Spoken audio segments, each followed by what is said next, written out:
While I was on a video call, something suddenly smacked into the back of my head. As I was startled and turned around, there stood my mother-in-law, Susan, with a nasty smirk on her face. You seem to have a lot of free time, chatting on the computer. The maid should get to cleaning. Apparently, Susan had thrown a dirty, wet rag at me. I was so shocked that I couldn't find the words. Ever since we started living together, I, working full-time, have been overwhelmed by Susan forcing all the household chores on me. It's hard enough being burdened with all the housework, but to be harassed like this is just too much. Tears of frustration and sadness were about to come, as Susan looked on, laughing gleefully at my misery. What turned the tables was a voice from the video call asking, "Do you have any last words?" The moment she heard that, Susan's face turned pale, and she started trembling. "My name is Claire.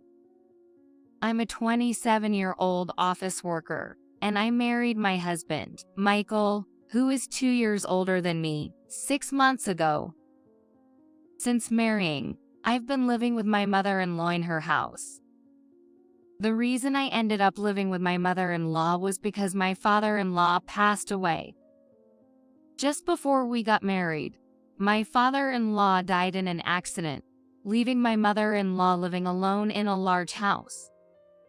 Concerned that my aging mother-in-law would be living alone from now on, Michael, who was then my fiancé, suggested we live with her. Mom's never lived alone before. It'd be tough on her to start now at her age, and I worry something might happen to her. So, I was thinking, would it be okay if we lived with her? Michael is an only child, so maybe it's natural for him to worry about his parent. Thinking this, I agreed to live with my mother-in-law. However, my mother-in-law, in her mid-50s, turned out to be full of energy, to the point where I couldn't understand my husband's concerns. Since we started living together, she has been pushing all the household chores onto me and goes out almost every day to enjoy herself. Despite me working full-time.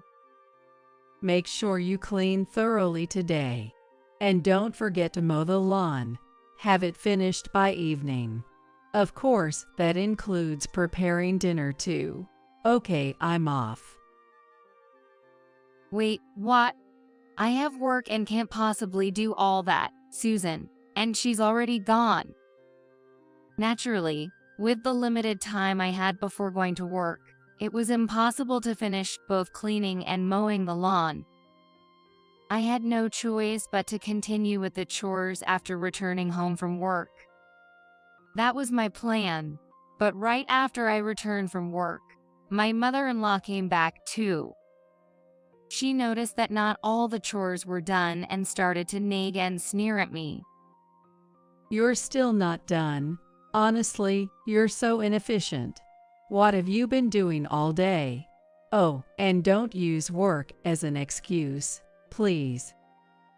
Despite not doing any household chores herself, my mother-in-law, Susan, had the audacity to lecture me, which was honestly infuriating. But arguing back would only prolong the conversation, so I remained silent and downcast, listening to her smugly dish out one sarcastic comment after another. "Whatever. Just get dinner ready quickly. Michael will be home soon. It's unthinkable to not have dinner ready when a tired husband comes home from work." After her tirade, Susan seemed satisfied and left the area.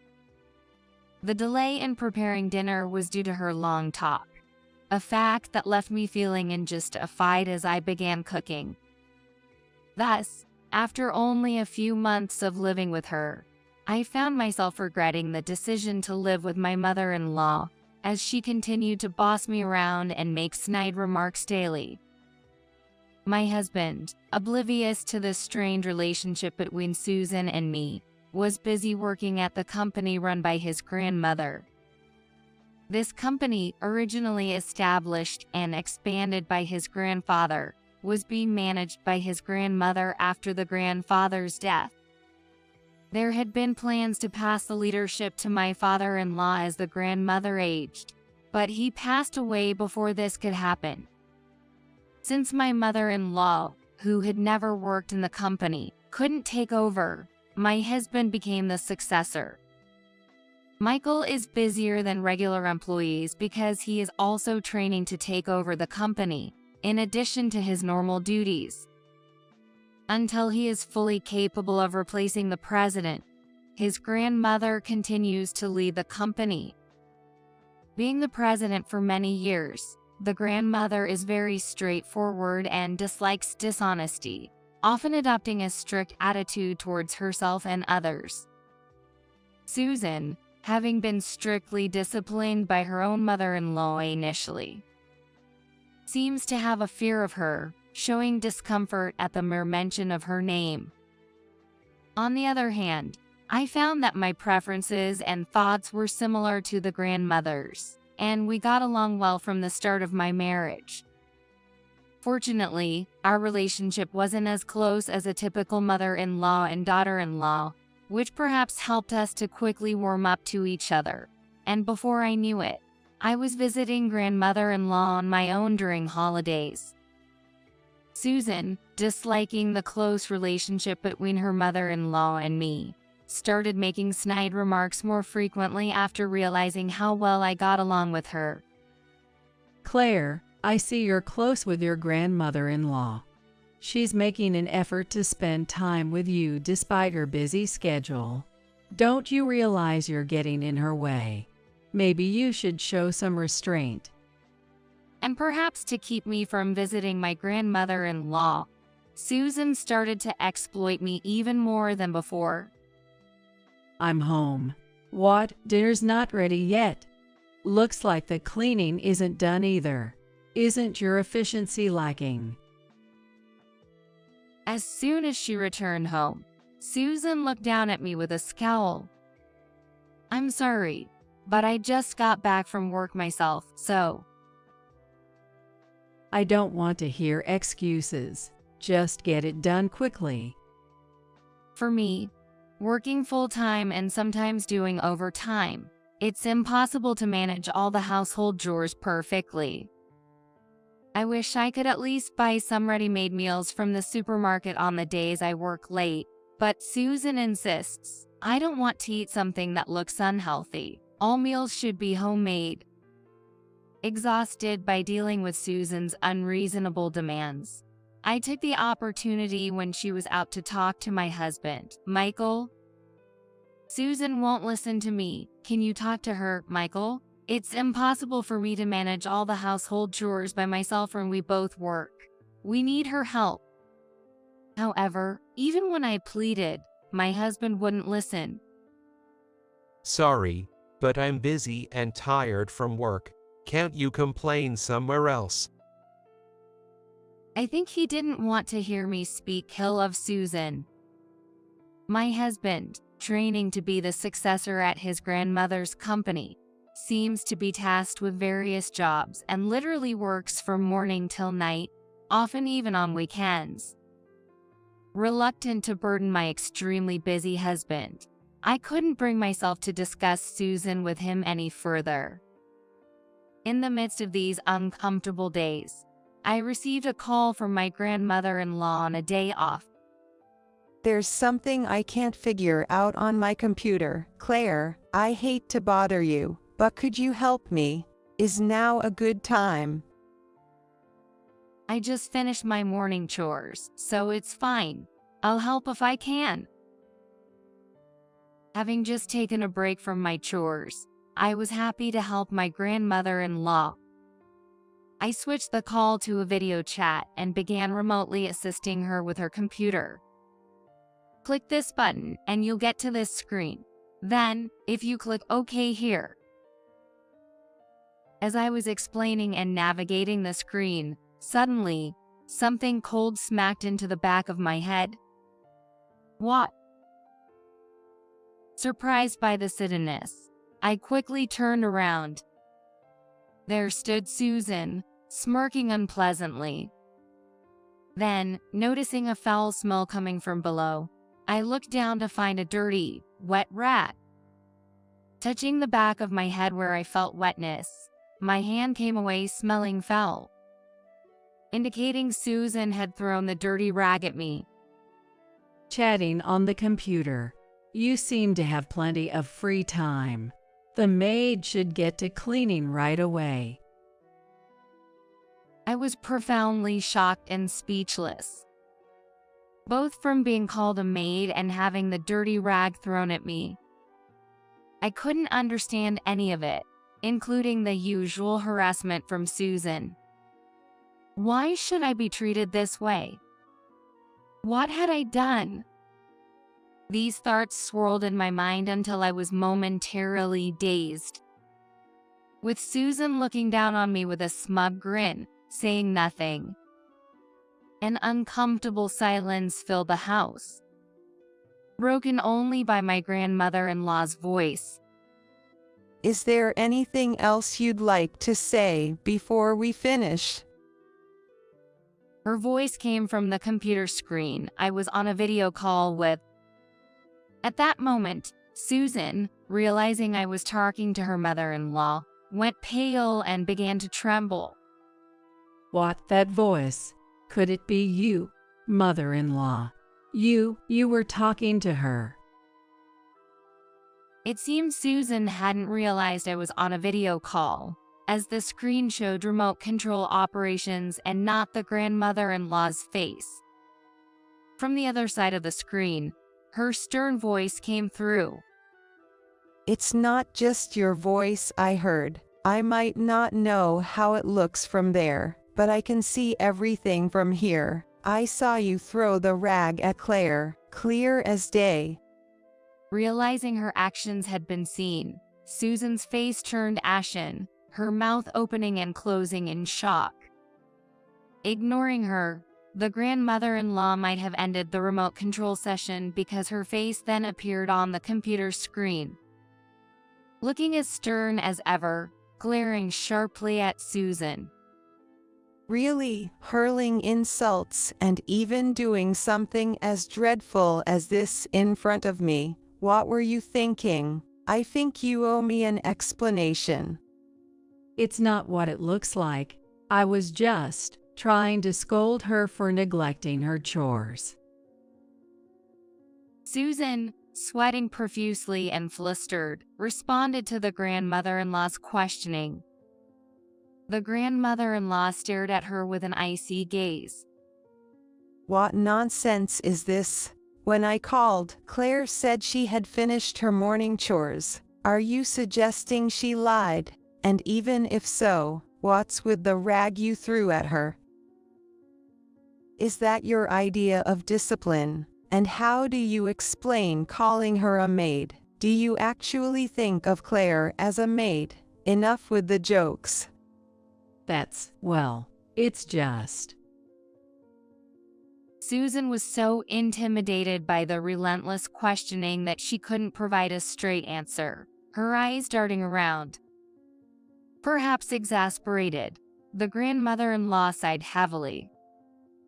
Enough. It seems I need to re-educate you. I'm coming over right now, so just wait there. You know what will happen if you try to run, right?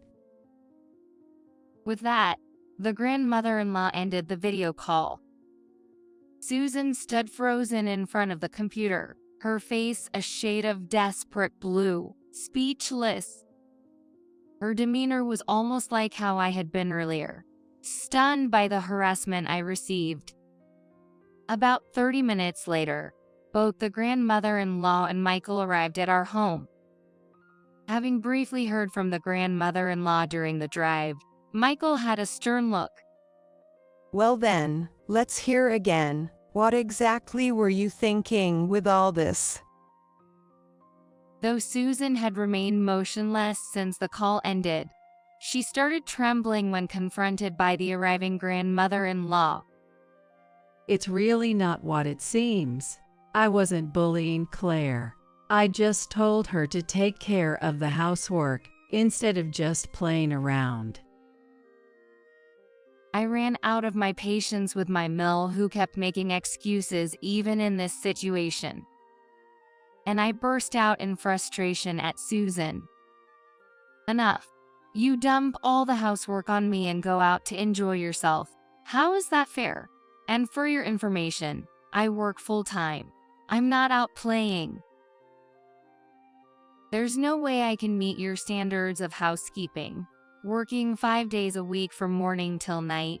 How can one person be expected to clean every corner of the house every single day? It's unreasonable to expect me to cook a full-course meal for every meal, mow the lawn and water the plants daily, and never miss laundry and ironing. My frustration unleashed. I also laid bare to the grandmother-in-law and Michael how unreasonable Susan's demands and actions had been. What the, Mom? You've been putting Claire through all this despite having all the time in the world because you're not working. Michael, shocked by my words, began to confront Susan. With a stunned husband and a disapproving grandmother-in-law glaring at her, Susan shrank in size. Realizing Susan had nothing to say, Michael turned to me. It seems I've made a terrible mistake. Claire, I'm truly sorry for not taking your words seriously. I had no idea you were suffering like this. I just assumed Mom was handling the chores. I should have realized sooner and addressed Mom's behavior. I'm so sorry. Michael, looking pale, apologized. You probably don't want anything to do with her anymore, right? Let's stop living with her and just be on our own. Surprised by Michael's unexpected suggestion, my emotions shifted from joy to astonishment. Really? Are you sure? I hesitantly asked, wondering if I was just hearing things I wanted to hear. When I fearfully confirmed this thought, my husband nodded strongly and said, "Of course." My husband is serious, not lying, about trying to help me deal with my mother-in-law. Feeling supported and relieved, tears welled up in my eyes.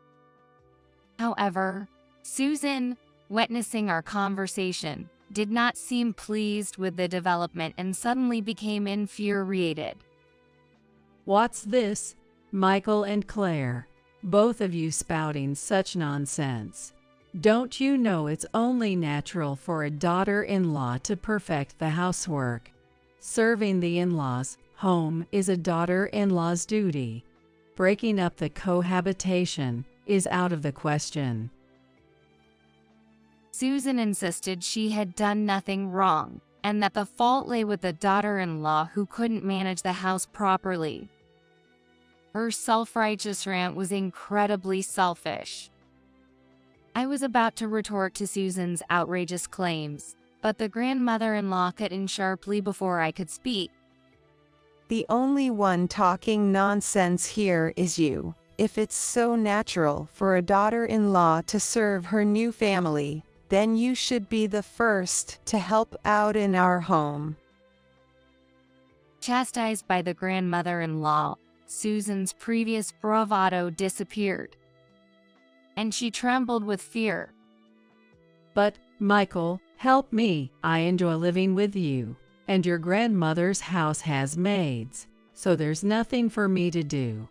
Tell her I want to keep living with you guys. Susan pleaded with Michael, crying, but he looked at her coldly.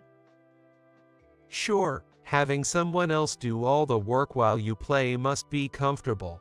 But don't you see how hard Claire is struggling because of it?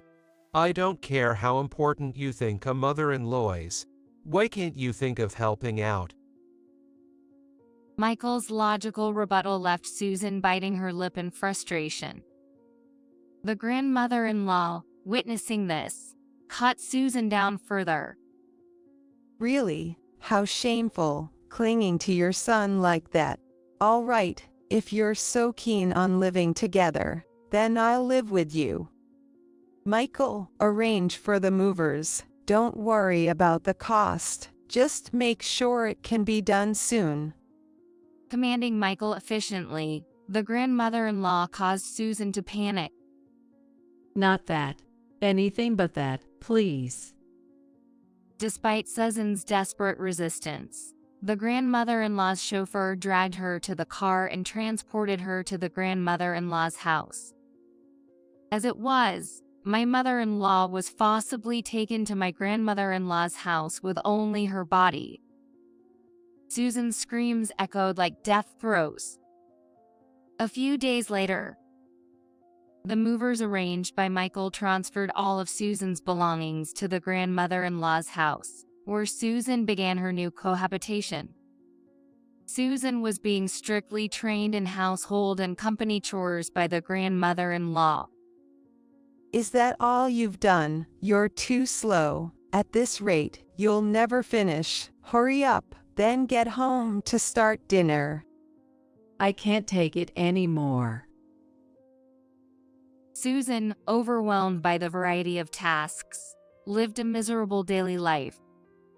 As an aside, Susan had a habit of overspending and had used up most of her husband's inheritance.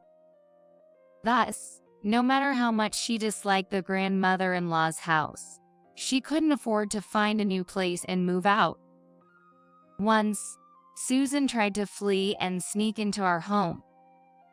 However, Michael had changed the locks right after evicting her, so her key no longer worked.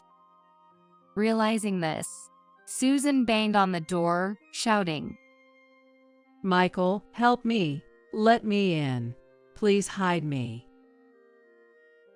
Despite Susan's loud pleas, Michael and I ignored her until the grandmother-in-law arrived to take her back. Since then, we haven't seen Susan. Living alone in the spacious in-laws' home, Michael and I were relieved of stress and enjoyed our freedom. Perhaps the elimination of stress helped, and in time we were able to have a child. Awaiting the child's arrival, I now live a very peaceful life.